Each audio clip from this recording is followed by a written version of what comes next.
Vou então dar início à minha comunicação. Eu, embora no título fale em determinação divina, que é um termo talvez um pouco restritivo, vou-me dirigir mais às dimensões, a várias dimensões de intervenção divina em algumas instruções sapienciais do Antigo Egito. E queria só fazer um comentário inicial a estes textos, sobretudo para aqueles que não são nem de egiptologia, nem estão familiares com este tipo de literatura. E queria então só dizer que as instruções ou ensinamentos, que em egípcio se chamava Sebait, que pertencem ao género, digamos assim, e a palavra género para os contextos antigos é sempre um pouco complicada e polémica, mas pertencem ao género da literatura sapiencial do Antigo Egito, e têm também semelhanças com as suas congêneres das literaturas sapienciais do Próximo Oriente Antigo, e caracterizam-se pela sua composição em máximas, ou em capítulos ou secções, e são textos de uma natureza essencialmente pragmática e antropocêntrica, que se preocupam em transmitir ensinamentos de ética, de ética pessoal, de ética social, mas também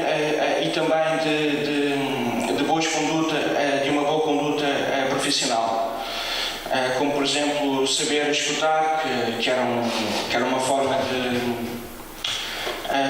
que o escutar no Próximo Oriente Antigo tem muita conotação de obediência. E as instruções têm o formato de transmissão de um ensinamento de um pai para o seu filho. Pode-se especular se esta relação seria uma metáfora para o pai enquanto mestre e para o filho enquanto discípulo.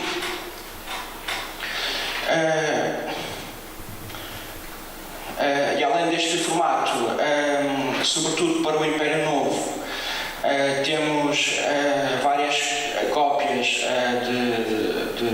de trechos de instruções em óstracos, que era um material mais barato que o papiro, e era por isso usado sobretudo na instrução escolar.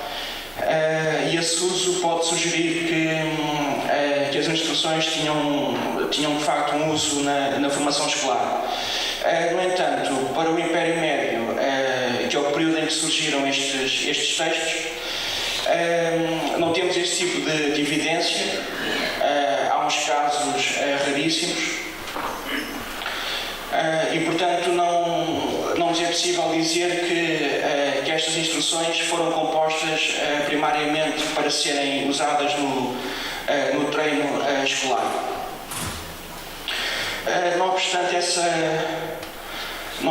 falta de certeza, pode-se dizer que as instruções tinham uma forte componente didática, de real ensinamento dos vários valores que elas elencam. E é bastante interessante que em vários passos destas instruções surgem referências a Deus ou a deuses. E podem ser referências mais ou menos veladas, digamos assim, portanto referências a um Deus que não é explicitado, que é simplesmente designado de Deus, Pode também ser referido por um pronome pessoal e sempre na terceira pessoa, tanto ou ele ou eles.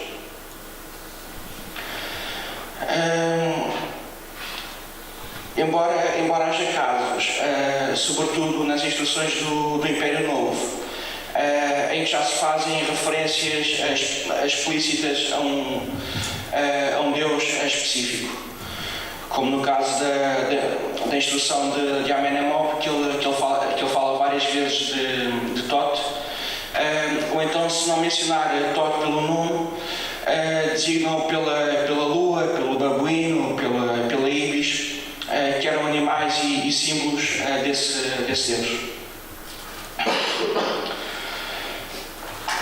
E naturalmente, se estas instruções eram pragmáticas, tinham uma função didática, é natural inferir que as menções a Deus se inscreviam nesse didatismo. E portanto a questão que se coloca é com que intenção é que em cada situação é que um autor mencionava o conceito de Deus, com que objetivo. E passemos então às dimensões de intervenção e de determinação divina em alguns destes textos. Eu proponho começar pela providência. E pode-se então dizer que em vários passos de várias instruções há referências à dádiva de bens por parte de Deus ou dos deuses. Estes bens por vezes podem ser riqueza no sentido de superávit, enquanto noutros casos podem ser o necessário à subsistência, ou então aquilo que faz sentido para uma certa posição social. Dado que estes dons não se inscrevem numa relação contratual entre o homem e as divindades, nós podemos usar o termo de providência para classificar este fenómeno. É certo se esta providência é geral, portanto se é dirigida ao coletivo da sociedade, ou se é especial e, portanto, visando apenas pessoas específicas. E esta incerteza deriva também da tal natureza pragmática das instruções. Portanto, da incerteza se o autor de uma instrução se está a referir a um contexto mais geral de providência, ou se está a mencionar a providência numa máxima específica para atingir um determinado objetivo,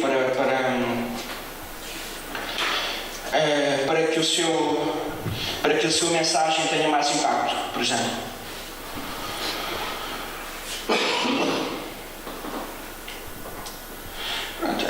E é interessante verificar que em vários passos a providência divina parece ter a função de refrear a avidez e a sofreguidão pelos bens e pelas posses materiais. E a máxima 6 da instrução de Ptahhotep do Império Médio é, na minha opinião, um bom exemplo. Portanto, temos aqui uma tradução do texto. Estas traduções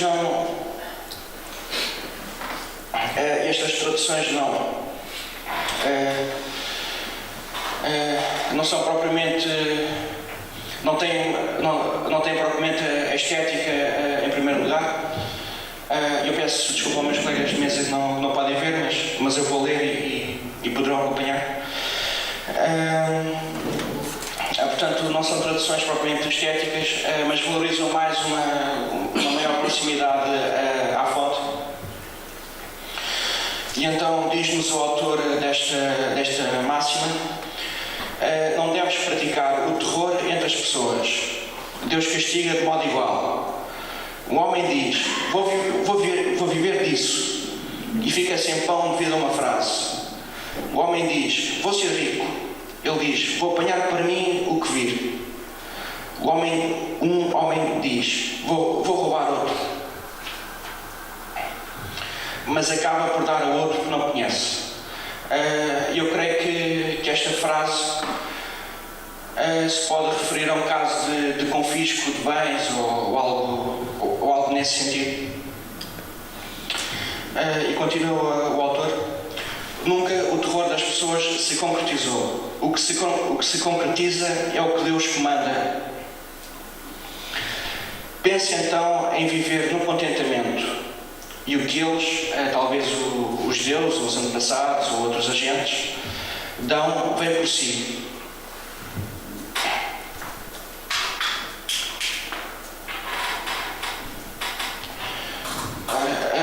O autor deste texto descreve um ávido que está disposto a magoar e a passar por cima de outros para subsistir. E para o dissuadir, Ptahhotep enuncia 3 elementos. Portanto, o primeiro, o castigo divino. Portanto, Deus castiga de modo igual.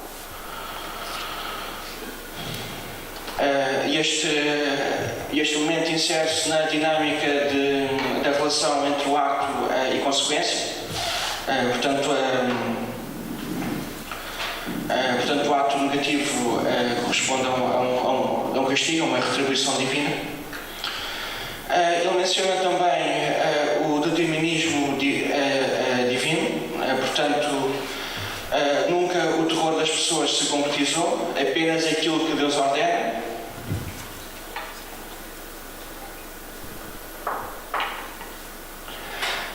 E menciona no final que não é necessário cometer este tipo de práticas, porque aquilo que talvez os deuses deem virá por si.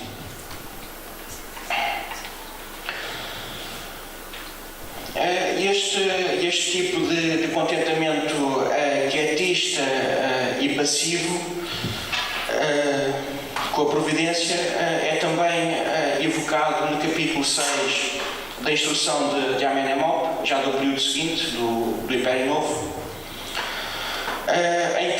em que o autor procura dissuadir o seu discípulo de alterar as marcas dos campos de cultivo que se apagavam após as cheias, através da menção do castigo do Senhor de tudo, que seria em princípio o deus solar Atum, que seria um dos deuses mais destacados no panteão egípcio, através do convite ao contentamento com a porção de terreno dada por Deus,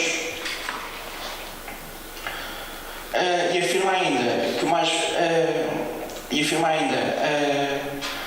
que a pobreza deve ser entregue ao cuidado de Deus. Portanto, temos também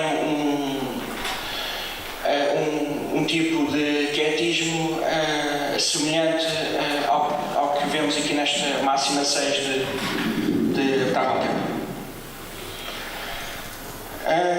Eu creio que se pode considerar que ao nível individual estamos perante uma certa concepção paternalista de Deus, em que a mensagem é: não vale a pena roubar e cometer fraude, porque Deus dará o necessário para a subsistência.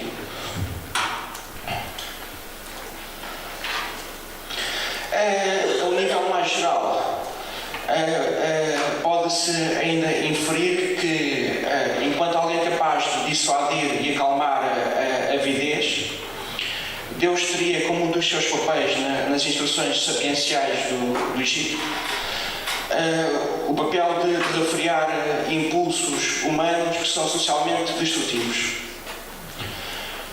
Deste modo, e segundo a teoria da religião como vínculos do professor António Matos Ferreira, Os autores das instruções empregariam uma das dimensões da intervenção divina para procurar assegurar as relações sociais que dependem da confiança mútua e do respeito pelo que é do outro. A máxima 10 da instrução de Ptahhotep introduz ainda o outro lado da providência divina.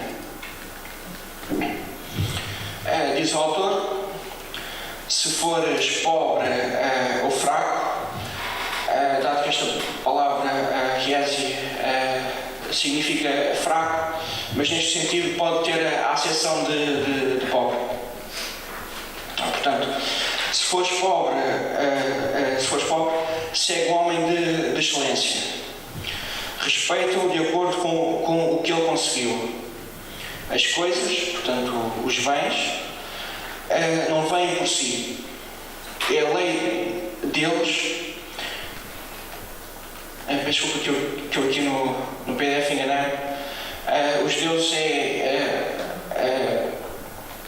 portanto, que esta referência a Deus deve estar onde diz deles. Portanto, é a lei deles, deuses. Para quem eles amam. Quanto à abundância, foi ele próprio, portanto, este homem de excelência, que a conseguiu. Mas foi Deus, talvez o Rei, quem fez a sua excelência e protege-o enquanto dorme. Aparentemente, as máximas 6 e 10 contradizem-se, porque, como vimos na linha 118, o autor diz que o que eles dão vem por si. E nesta já diz que, na linha 181, que as coisas não vêm por si e que ela é deles para aqueles que eles amam. No entanto, a situação fictícia que o autor dá, portanto, uma situação em que o seu discípulo se poderia encontrar no futuro, é diferente daquela que é concebida para a máxima 6. Aqui já não se trata de alguém que tem avidez de riqueza, mas, pelo contrário, de alguém que não a tem, que não tem riqueza. E eles, talvez os deuses, e Deus, possivelmente o Rei, são literariamente usados para criar o efeito oposto ao da máxima 6. Tanto os deuses como o Rei permitem que aquele que é aceito por eles tenha condições para se tornar financeiramente autónomo. A sua providência não é ao nível dos bens materiais, mas sim ao nível das condições para os conseguir. Deste modo, enquanto na máxima 6 os deuses agem como uma espécie de travão à sofreguidão do ávido, na máxima 10 desempenham um papel de incentivadores daquele que ainda conseguiu pouco. Este jogo com a providência mostra bem a flexibilidade do uso da metáfora divina nas instruções. E agora proponho que passássemos ao tema do quietismo, que já está presente de certo modo na providência, mas agora refiro-me a uma sujeição mais explícita a Deus. De um modo geral, as instruções pressupõem a autonomia e a liberdade humanas, e de resto, neste sentido, estão de acordo com o que disse há pouco o professor Ramos acerca da sensibilidade geral dos antigos.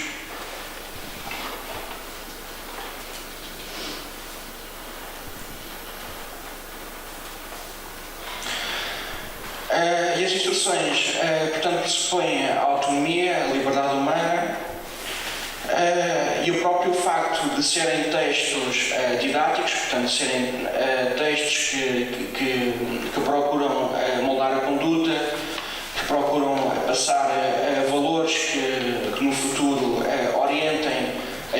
escolhas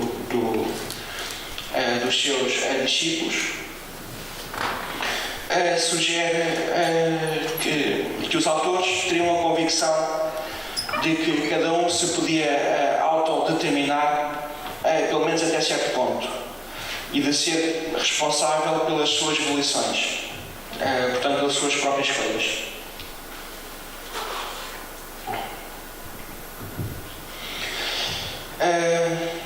Mas isso não significa, porém, e como disse também há pouco o professor Ramos, que a autonomia e a autodeterminação fossem sempre desejadas e consideradas as melhores e mais confortáveis vias de resolução de conflitos, por exemplo. E por vezes a abdicação da autonomia em detrimento da sujeição à intervenção divina podia ser uma maior fonte de segurança, imputando-se assim a resolução do conflito à divindade. E um exemplo desta entrega quietista pode ser encontrado no capítulo 21 da instrução de Amenemop do Império Novo. E afirma o autor: não digas, encontra-me um superior que seja poderoso, porque fiz mal a um homem, ou porque um homem fez mal na tua cidade. Este caso mostra bem como os seis sentidos e em particular as instruções às vezes são difíceis de traduzir, e uma frase às vezes pode ter um sentido, ou antes, pode ser traduzida de forma oposta.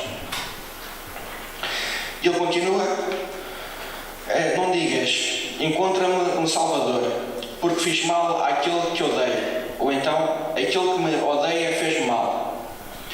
Não conheces verdadeiramente os planos de Deus, por isso não temas o amanhã ou devido ao amanhã.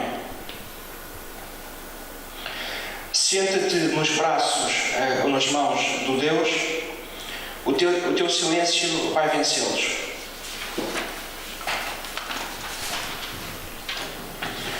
Quanto ao crocodilo que não tem língua ou que não ruge, o seu respeito é muito antigo. Queria só comentar aqui que estas...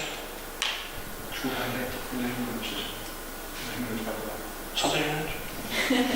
Acho que era muito interromper. Está bem. Pronto, então eu assim seguia já para a pré-destinação. Enfim. Pronto, então só dizer que embora não seja frequente, o tema da predestinação ocorre nas instruções, portanto ocorre pontualmente nas instruções egípcias, e como argumenta John Baines, é provável que no Antigo Egito a noção de predestinação fosse mais flexível do que em alguns monoteísmos. No caso da predestinação, no caso das instruções, a predestinação não tende a referir-se àqueles que são eleitos para a salvação, mas sim àqueles que são eleitos para a condenação. Este tipo de determinação não seria um processo automático, mas estaria a cargo dos deuses. E um exemplo de predestinação no sentido de condenação pode, creio eu, ser encontrado na máxima 12 da instrução de Tahotep. Esta máxima diz respeito a duas direções comportamentais que um filho pode seguir, portanto pode obedecer e respeitar o seu pai ou fazer o contrário. E diz também respeito àquilo que o discípulo, portanto, na altura em que for pai, deverá fazer em cada um destes cenários. Na primeira hipótese, o discípulo de Ptah Hotep é aconselhado a estimar o seu filho. E a predestinação encontra-se no segundo cenário, que eu passo a mostrar. Eu passava já diretamente aqui à linha 216, em que o autor diz que aquele que se vira contra ti e alguém que eles odiaram. Portanto, eles talvez novamente os deuses. É alguém a quem foi implantado um obstáculo ou um impedimento, um mal, no corpo, o ventre, o útero. E aqui esta palavra hiet pode ter estas três, portanto pode ter estes três sentidos.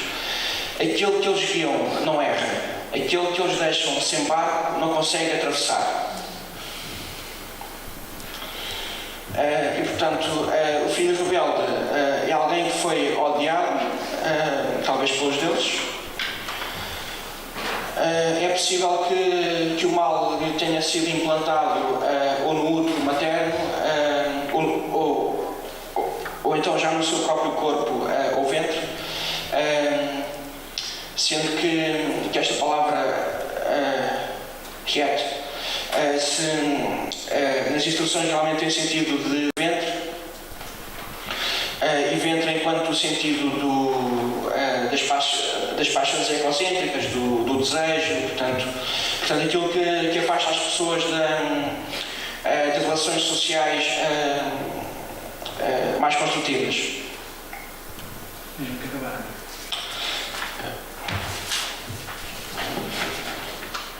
Você deixa-me só um minuto.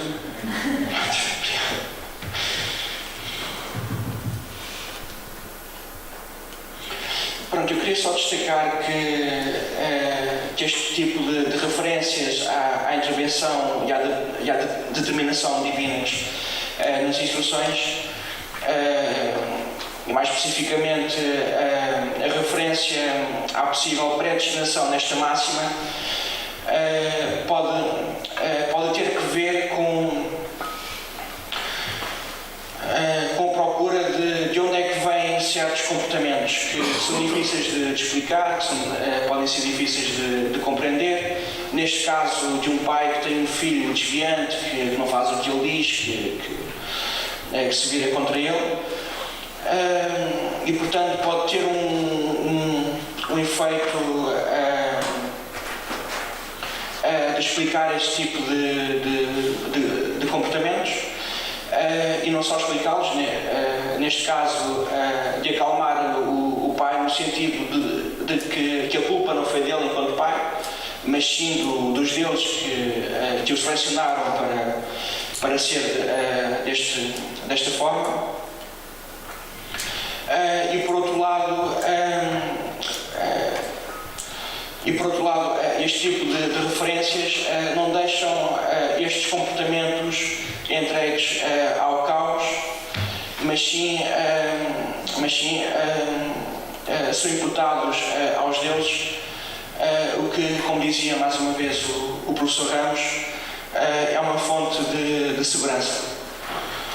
Pronto, e termino então, e agradeço a vossa paciência.